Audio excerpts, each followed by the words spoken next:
Ils ont répondu à l'appel de leur fédération.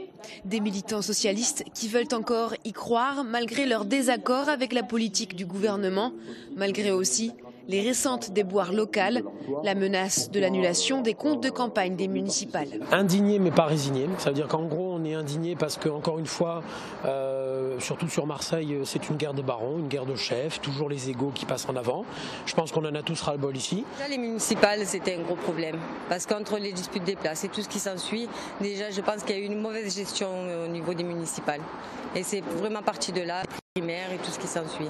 Ils n'étaient pas d'accord entre eux, donc comment voulez-vous avancer quand déjà les personnes elles-mêmes, entre elles, ne sont pas d'accord? C'est pas possible.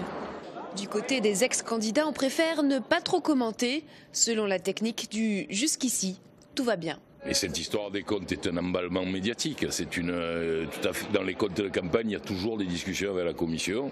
Et vous verrez qu'à la sortie, ceux qui se réjouissent des difficultés du Parti socialiste seront gros gens comme devant.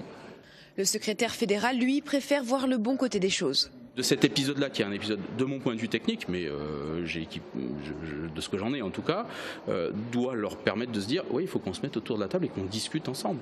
Et si au moins ça a ce bénéfice-là, ça ne fera qu'au fond, dans l'adversité, on apprend. Rappeler qu'ils ont une obligation d'être ensemble et de l'unité.